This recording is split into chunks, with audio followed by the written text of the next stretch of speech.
દોસ્તો, આ વાત છે પત્રકાર જગદીશ મહેતાની. જગદીશ મહેતાનું નામ તો તમે સાંભળ્યું જ હશે. છેલ્લા કેટલાય દિવસોથી ને છેલ્લા કેટલાય સમયથી એક સોશિયલ મીડિયામાં અનેક ચેનલો જેના થકી ચાલે છે.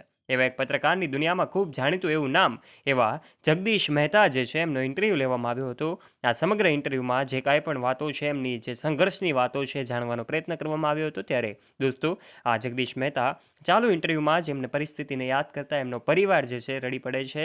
આખરે એમની એક એવી ઘટનાઓ હતી કે જેને સાંભળીને તેઓ રડી પડે છે અને યાદ કરીને રડી પડે છે. ભાવુક દ્રશ્યો સર્જાય છે. દોસ્તો, જગદીશ મહેતા પત્રકારની દુનિયામાં એક નીડર જાબાઝ પત્રકાર છે, જેમની વાતો સાંભળવા માટે સૌ ઉત્સુક હોય છે અને અનેક લોકો એની ચેનલો જોતા હોય છે.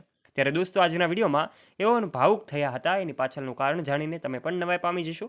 જાણવા માટે વિડીયોમાં આગળ વધીએ તે પહેલાં આપ અમારી યુટ્યુબ ચેનલ ઉપર પહેલીવાર આવ્યા હોય અને અમારી યુટ્યુબ ચેનલને સબસ્ક્રાઇબ ન કરી હોય તો નીચે રહેલું બેલ આઇકન દબાવીને અવશ્ય સબસ્ક્રાઇબ કરી લેજો. દોસ્તો, સૌથી પહેલાં વાત કરીએ કે જગદીશ મહેતા કોણ છે. જગદીશ મહેતા એક એવું કહેવામાં આવે તો સિનિયર પત્રકાર છે કે જેમની વખત અલગ અલગ મીડિયા ચેનલો દ્વારા એમના ઇન્ટરવ્યૂ લેવામાં આવતા હોય છે. જે પરિસ્થિતિ છે એમનો તાગ મેળવવાનો પ્રયત્ન કરવામાં આવતો હોય છે. ત્યારે ગઈકાલે જ એક જાણીતા એવા બીજા એક પત્રકાર દ્વારા જગદીશ મહેતાનો ઇન્ટરવ્યૂ લેવામાં આવ્યો હતો, એમના પરિવારનો ઇન્ટરવ્યૂ લેવામાં આવ્યો હતો. ત્યારે દોસ્તો, આ પરિવારના ઇન્ટરવ્યૂમાં એમણે પોતાના સંઘર્ષને યાદ કર્યો હતો. જગદીશ મહેતાનો એક એવો સમય હતો કે જ્યારે એમની પાસે ખાવાના પૈસા પણ નહોતા. એવા સમયે એમને જે પગ ભાંગેલો, એમની ઘટના જે હતી, એમની પાસે સંઘર્ષની કહાની જે હતી એ ખૂબ અદ્ભુત હતી.